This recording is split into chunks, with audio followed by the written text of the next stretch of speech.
दोस्तों, आज की कहानी है मुंशी प्रेमचंद की अपनी करनी। चलिए दोस्तों, कहानी को शुरू करते हैं। ओह, मेरे ही कर्मों की वजह से आज मैं इतना अभागा महसूस कर रहा हूँ।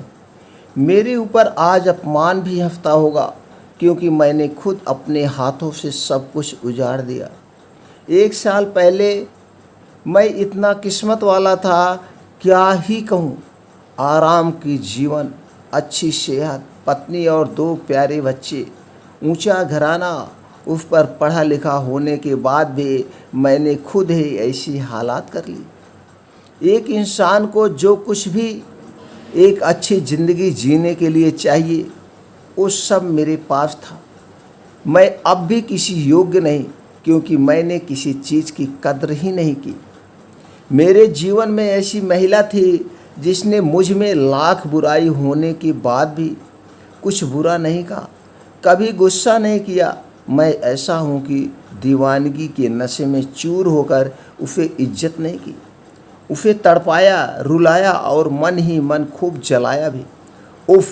उसे कितना धोखा दिया और अंधेरे में रखा। देर रात घर आते हुए न जाने कितने बहाने बनाए। रोज़ नई कहानी बना लेता था। क्यों मेरे उस झूठे प्यार के दिखावे को नहीं समझती होगी? मेरा झूठ फरेब क्या छिपा रह सकता था। भले ही वो अच्छी और भोली थी, लेकिन बेवकूफ़ नहीं। मैं जितना झूठा था वो उतनी सच्ची। मैं जितना गलत व्यवहार करता था वह उतना अच्छा करती थी। उसे दुनिया के सामने हमारे रिश्ते का मजाक उड़ाना पसंद नहीं था, इसीलिए वह मेरे व्यवहार का जिक्र लोगों के सामने कभी नहीं करती थी। शायद उसे हमेशा लगता था कि मैं एक दिन सुधर जाऊंगा और मेरे सिर से ये नशा उतर जाएगा। काश वह इतनी अच्छी ना होती। वो अपने हक के लिए मुझसे लड़ती। इसी बीच एक दिन मैं आनंद वाटिका मछलियों का कर्तव्य देखने गया। वहाँ मेरी नज़र अचानक एक लड़की पर गई। वो फूल तोड़ रही थी। उसके कपड़े मेले थे और वो छोटी उम्र की लड़की थी, जिस वजह से वो ताजगी भरी लग रही थी। इसके अलावा उस लड़की में ऐसी कोई खास बात नहीं थी। कुछ ही देर में उस लड़की ने मेरी तरफ देखा और इस तरह से नज़रें फेरी जैसे मैं वहाँ मौजूद ही नहीं। ऐसा मेरे साथ पहले कहीं नहीं हुआ था। मैं इसमें परेशान होकर धीरे धीरे उन फूलों की झाड़ियों के पास पहुँच गया और खुद भी फूल चुनने लगा। मुझे देखते ही माली की वो बेटी बाग के दूसरी दिशा में जाकर फूल चुनने लगी। उसी दिन से मैं रोज़ उस आनंद वाटिका में जाने लगा।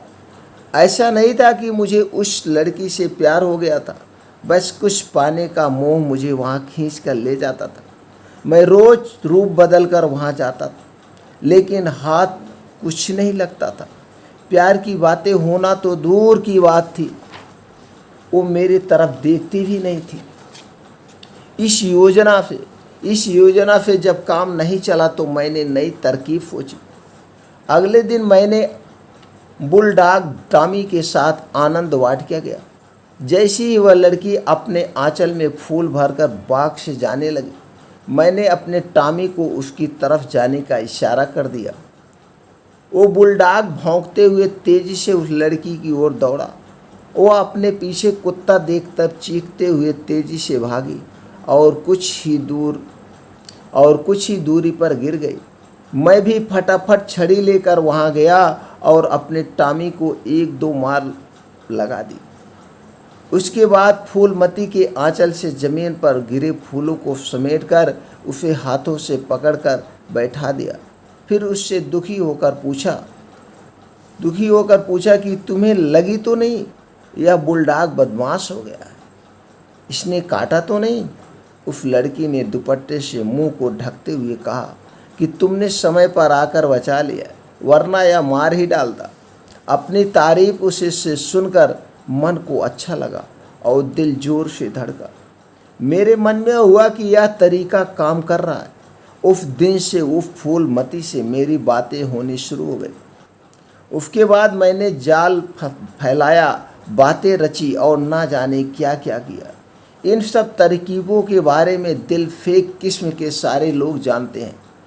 ऐसा नहीं था कि मैं उस लड़की के फाउंडर से प्रभावित था, क्योंकि मेरी पत्नी इंदु से सुंदर कोई हो ही नहीं सकती थी। फिर भी ना जाने क्यों मैं उस फूलमती की धंसी हुई आँखों और गालों पर फिदा हो रहा था। होते होते मैं खुद मोहब्बत के जाल में फंस गया। घर बार मुझे कुछ भी अच्छा नहीं लगता था, लेकिन मेरे इस प्रेम के बारे में किसी को खबर ना हो, इसलिए मैं घर में इंदु से काफ़ी प्यार से बातें करता था। इस नाटक का एक ही कारण था कि मैं अपनी हरकत को इसके पीछे छुपा सकूं। वक्त के साथ मैंने ये नाटक बंद कर दिया और घर व पत्नी की ज़रूरतों से मुंह मोड़ लिया। सच कहूँ तो पत्नी से कुछ भी कहते हुए डर लगता था कि कहीं उसके मन की बात जुबान पर ना आ जाए। यूँ तो मैं कभी भी जौहरी की दुकान गया ही नहीं था, लेकिन अब मेरा वहाँ आना जाना भी होने लगा। मेरा वक्त, पैसा, सब कुछ सिर्फ फूलमती का ही था। एक दिन मैं हमेशा की तरह शाम के समय आनंद वाटिका में घूम रहा था। तभी मैंने फूलमती को देखा। वह मेरे दिए हुए गहने और रेशम की साड़ी पहनकर फूल तोड़ रही थी।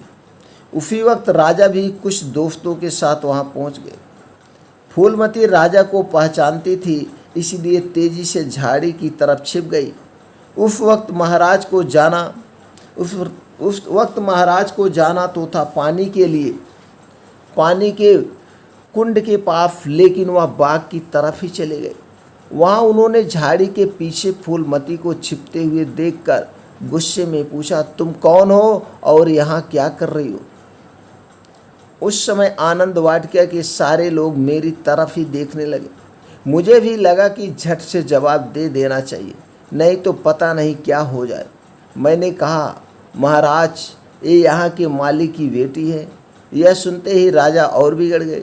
उन्होंने पूछा, ये माली की बेटी है? इसके कपड़े, गहने, इन सबको देखकर कहाँ से लग रहा है कि ये माली की बेटी है? तभी माली भी वहाँ पहुँच गया और उसने जवाब में कहा, साहब, यह मेरी ही बेटी है। राजा ने गुस्से में पूछा, तुम्हारी तनख्वाह कितनी है? माली ने बताया, 5 रुपये।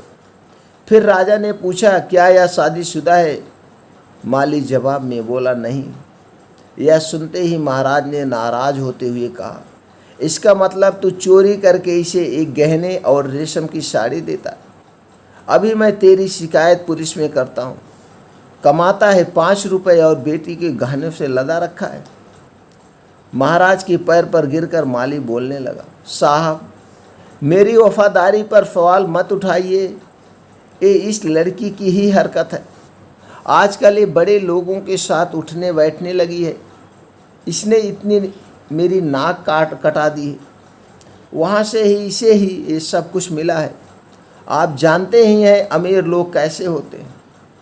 इतना सब सुनते ही महाराज ने जोर देते हुए पूछा, क्या इसका संबंध किसी सरकारी नौकर के साथ है? माली जवाब में हाँ कहा। फिर महाराज बोले, जब भी मैं तुमसे उसका नाम पूछूंगा तुम्हें बताना होगा। वो सिर झुकाते हुए कहने लगा, बिल्कुल सही महाराज, सच को किसी बात का भय नहीं होता है। आप जब भी पूछेंगे मैं नाम जरूर बताऊंगा।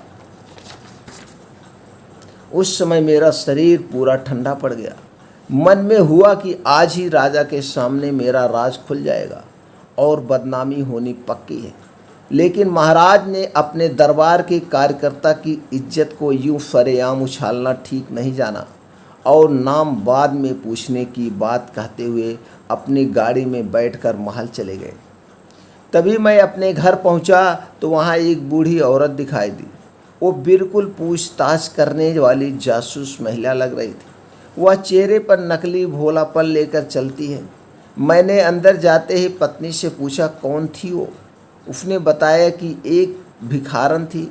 मेरे मन में हुआ कि वो ऐसी तो लग नहीं रही थी। मैंने गुस्से से कहा, वो भीख मांगने आई थी? ऐसा तो बिल्कुल नहीं लग रहा था।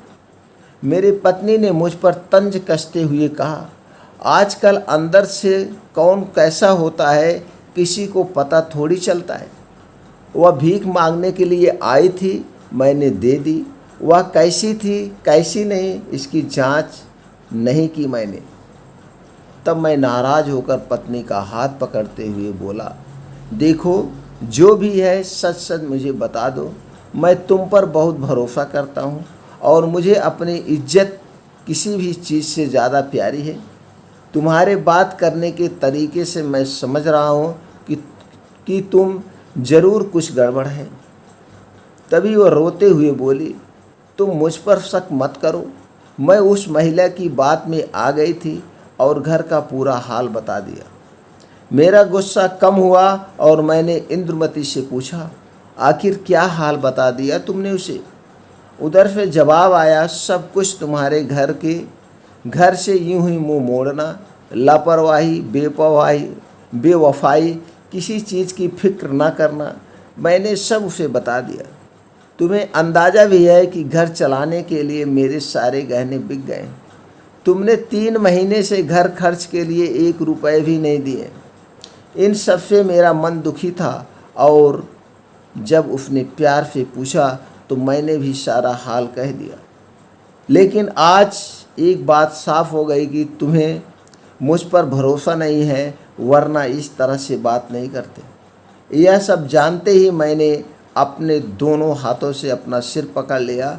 उधर महाराज को फूलमती और मेरे बारे में सब कुछ पता चलने ही वाला है और इधर घर का सारा भेद एक औरत लेकर चली गई। किसी तरह रात गुजरी और मैं सुबह दफ्तर पहुंच गया। वहां पहुंचते मुझे महाराज का बुलावा आया। मेरे दिमाग में यह बात चल रही थी कि पक्का वो बुढ़िया महाराज की ही भेजी हुई गुप्तचर होगी। उसने सारी रिपोर्ट यहाँ दे दी होगी। यह सोचते हुए मैं महाराज के पास पहुँचा। वो पूजा के कमरे में थे और उनके चारों तरफ कागज़ ही कागज़ बिखरे नज़र आ रहे थे। उन्होंने मुझे देखते ही नाराज अंदाज में कहा, कुंवर श्याम सिंह, मुझे जो कुछ भी पता चला है उसके बाद तुम्हारे साथ सख्ती से पेश आना होगा। उन्होंने आगे कहा कि तुम यहाँ के पुराने वफ़ीकेदार के हो। यह वसीका यानी पेंशन तुम्हारी कई पीढ़ियों द्वारा अपनी जान लगाकर की गई सेवाओं का नतीजा है, लेकिन तुमने अपनी हरकत से उनका नाम भी खराब कर दिया। महाराज ने आगे कहा, तुम्हें वसीका अपने परिवार पर खर्च करने के लिए मिलता है। तुमने उस वसीके का गलत फ़ायदा उठाया, माली की बेटी पर सब कुछ लुटा दिया।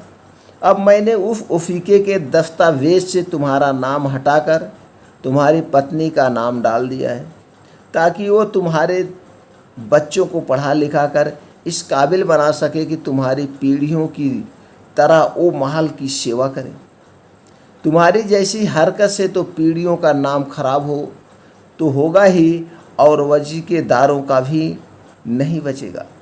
तुम्हारी पत्नी ही वसीका पाने के काबिल है और तुमको अब मालियों की सूची में डाल दिया गया है। तुम इसी के लायक हो। अब यहाँ से जाओ और अपनी करनी पर पछताओ। इसके अलावा तुम्हारे पास करने के लिए कुछ है भी नहीं। मेरी गलती थी ही, इसलिए मुझे कुछ भी कहने की हिम्मत नहीं हुई। सब कुछ सुनने के बाद मैं घर लौटने लगा। फिर मन में आवाज़ आई, कौन सा घर? अब तुम्हारा कुछ भी नहीं रहा। धीरे धीरे ये बात पूरे नगर में फैल गई और लोग तरह तरह की बातें करेंगे। कुछ झूठी हमदर्दी दिखाएंगे तो कुछ मजाक उड़ाएंगे। फिर मन हुआ कि एक बार फूलमती से मिल लूं, लेकिन लगा कि अब ना वो रौब है और ना ही रुतबा। कैसे उससे मिलूँगा? उसने कहीं भावनाओं में बहकर मेरे साथ चलने की बात कह दी तो क्या करूँगा? अकेला तो जैसे भी गुजारा हो जाएगा, लेकिन उसके साथ चीज़ें मुश्किल होगी। मन से भी आवाज़ आई, उसी की वजह से सब कुछ बर्बाद हो गया। इतना सोचकर मैं बम्बई की ओर निकल गया। अब बम्बई की ही एक मिल में नौकरी करते हुए 2 साल बीत गए। पैसे के नाम पर बस इतना ही मिलता था कि किसी तरह कुछ खा पी लूँ। एक बार मैं चुपचाप से अपने घर गया। वहाँ देखा कि मेरे बच्चे घर के बाहर अच्छे से खेल रहे थे। मेरी पत्नी ने पूरे घर को अच्छे से संभाल रखा था। घर के बाहर 2 लालटेन जल रहे थे। सब कुछ बहुत साफ था। तभी मुझे पता चला कि 2-4 महीने मेरी खोज करने के लिए अखबार में कुछ इश्तिहार भी छपे थे, लेकिन इस मुंह को लेकर मैं कहाँ जाता। मैंने फूलमती को भी देखा। पता चला कि वो किसी नए रईस के साथ थी। अपनी ज़िंदगी पर अफसोस करते हुए मन में हुआ कि अब इसी हालात में जीवन जीना होगा। अब चाहे हंसकर ज़िंदगी जी लूँ या रोकर। अपने पास मौजूद किसी चीज़ की मैंने कद्र नहीं की और खुद अपनी हंसी खुशी को पैरों से ठोकर मारकर अब पछता रहा हूँ। मैं वो इंसान हूँ जिसने अपने सब कुछ को खुद से ही जला दिया और अब उसकी राख भी नहीं बची है।